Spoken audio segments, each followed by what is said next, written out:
Naam, bana ujambo na karibu sana mtazamaji wa Bongo Super Media. Mambo yameendelea kupamba moto kweli kweli.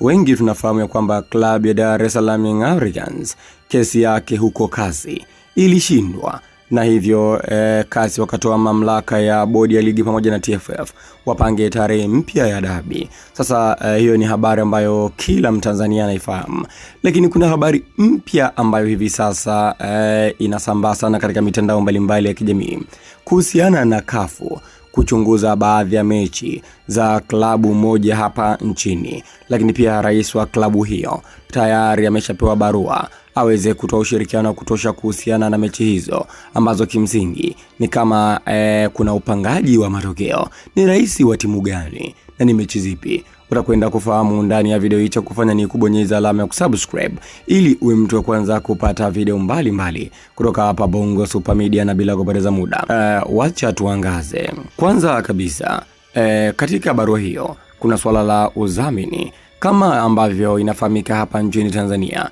kelele kubwa sana ni udhamini wa GSM katika ligi kuu nchini Tanzania bara, kwa maana NBC Premier League. Mashabiki wengi wa klabu ya Simba na wadau wengi wa soka wamekuwa wakilia sana na hili swala zima la udhamini wa GSM, kama ambavyo unafahamu kwamba GSM kadhamini vilabu 8. Hivyo watu wanaona kwamba moja kwa moja kutakuwa na upangaji wa matokeo, kwa sababu kama bosi ni mmoja katika vilabu 8, vipi ile klabu kubwa ambayo inadhaminiwa na bosi ikikutana na klabu ndogo, kuna ushindani hapo? Ni swala ambalo watu wengi wamekuwa wamejiuliza, na kimantiki na ukilitazama kawaida tu utagundua kwamba ni ngumu sana kuwa na ushindani, kwa sababu bosi anadhamini vilabu vyote, hivyo klabu kubwa ndio itakayonufaika dhidi ya vilabu vidogo. Hilo swala liko hivyo, lakini kabla tujakwenda kulichambua zaidi, wacha nisome hii barua kutoka FIFA, ambapo Infantino, rais wa FIFA, ameweza kuituma katika shirikisho la mpira wa Tanzania TFF.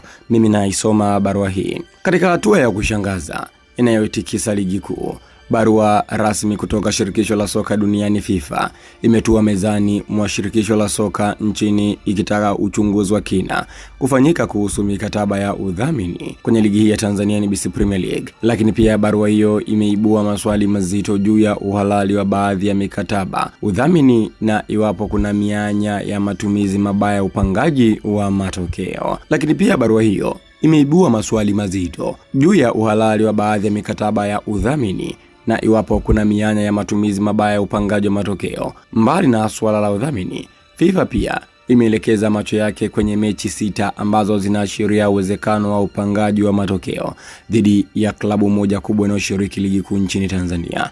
Taarifa zinaeleza kuwa matokeo ya mechi hizo imeibua wasiwasi mkubwa kufuatiwa takwimu zisizoeleweka na mwenendo usio wa kawaida wa baadhi ya wachezaji na waamuzi benchi la ufundi kwa kupanga kikosi dhaifu wanapokutana na timu hiyo. Kiongozi mkuu wa klabu tayari amepokea taarifa rasmi kuwa chini ya uchunguzi, na inadaiwa kuwa ameshapewa muda maalum wa kutoa ushirikiano kwa vyombo husika vinavyofuatilia sakata hilo. Wadau wa soka, mashabiki na wachambuzi wa michezo wameanza kuhoji kwa kina mustakabali wa ligi kuu, wakitaka ukweli kuwekwa wazi. Mwisho kunukuu. Hii ni barua ambayo imetoka FIFA. Wakiweza nimesoma vizuri hapa, ni kuchambulia sasa kwa kina kama bado hujaelewa vizuri. Barua hii imefika katika meza ya shirikisho la mpira wa Tanzania TFF kwa ajili ya kuchunguza. Moja, wanachunguza udhamini ambao upo katika ligi kuu nchini Tanzania. Kuna kampuni moja imedhamini zaidi ya timu 8 katika ligi kuu nchini Tanzania. Sasa watu wanajiuliza ni kampuni gani? Na tunaifahamu kwamba kampuni ambayo inadhamini katika ligi kuu ni GSM, na kama ambavyo nafahamu kwamba GSM ndio kampuni mama ambayo inaidhamini klabu ya Dar es Salaam Young Africans na timu zingine ndogo ndogo. Mpaka hapo tumeshaweza kufafanua vizuri.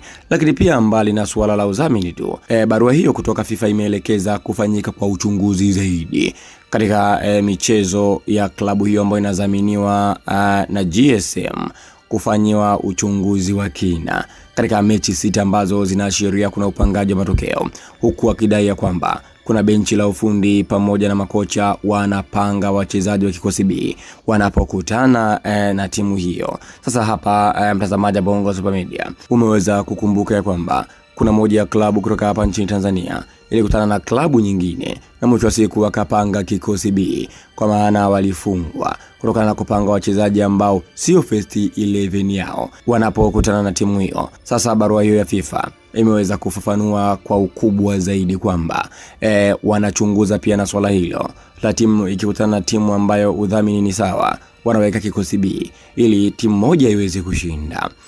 FIFA wanachunguza swala hilo kwa ukaribu zaidi na taarifa hii imewafikia TFF. Lakini pia barua hiyo haijaishia hapo. Barua hiyo imeelezea kwamba tayari rais wa timu husika ameshapewa taarifa na aanze kutoa ushirikiano wa haraka kwa watu ambao wanafuatilia swala lake, kwa sababu wanataka kuchunguza je, kuna ukweli kiasi gani jinsi ambavyo mambo yanaenda. Sasa mtazamaji wa Bongo Super Media, mpaka hapa utagundua kwamba ni klabu ipi, rais gani na ni klabu gani ambazo zinadhaminiwa na kampuni moja zikikutana, mmoja anaweka kikosi B, mwingine anaweka kikosi cha kwanza ili watu washinde. Pengine tayari mpaka hapo umeshaweza kugundua ni klabu ipi. Lakini pia mtazamaji wa Bongo Super Media, kama ambavyo nafahamu kwamba tayari rais wa klabu husika ameshapewa barua na anafuatiliwa kwa karibu kuweza kufanyiwa uchunguzi kwa kina. Je, kuna ukweli kiasi gani cha kupangaji wa matokeo? Hivyo ndivyo ambavyo mambo yanaenda kwa sasa. Nadhani sasa kelele hizi zimekuwa ni kubwa mno kuhusiana na udhamini wa timu 7 mpaka 8 wa GSM katika ligi kuu nchini Tanzania bara. Na kutokana na kelele hizi, sidhani kama msimu ujao kutakuwa kuna udhamini huu wa GSM katika timu hizi ambazo wamezidhamini, kwa maana Pamba, Singida, Coastal Union, Mashujaa na nyingine nyingi. Sidhani kama kutakuwa na udhamini wake, kwa sababu hapa hata TFF wenyewe wamepewa barua kwamba wana wasiwasi na huu udhamini wa timu zaidi ya 7 katika ligi kuu. Sasa inawezekanaje na wao waende kinyume na FIFA? Pengine msimu ujao kutakuwa hakuna huo udhamini ambao watu wengi wanauzungumzia, kwa sababu watu wamechoka kusikia timu ni GSM. Watu wamechoka Yanga akishinda na timu ambayo imeandikwa GSM mbele, basi tunasema kwamba ni familia, na ndio zimekuwa ni kauli za kawaida sana katika vinywa vya mashabiki wengi wa soka hapa nchini Tanzania. Yaani zile timu ambazo zimedhaminiwa na GSM, Yanga akishinda tu neno ambalo linakuja ni familia. Na ukitaka kubisha unakuta ni kweli, kwa sababu Yanga wana GSM katika nembo yao. Lakini pia ukienda kutazama timu ambayo imecheza na Yanga pia ni na GSM, kwa maana yake mdhamini ni mmoja. Sasa mtazamaji Bongo Super Media, wewe maoni yako ni yapi kuhusiana na swala hili? FIFA walishughulikie zaidi, lakini pia kipi cha kuwashauri TFF na bodi ya ligi kwamba katika msimu ujao kuwe na mdhamini mmoja tu katika klabu moja, kusiwe na wadhamini wengi kwa ajili ya kuweka double standard ili watu wapate mechi intensity, sio mechi zinakuwa zinalegezwa. Wewe maoni yako ni yapi? Andika maoni yako hapo katika sehemu ya comment. Lakini pia ikiwa ndio mara yako kwanza kutembelea katika channel hii, usisahau kubonyeza alama ya kusubscribe. Mtazamaji wa Bongo Super Media, tukutane tena katika video nyingine. Bye bye.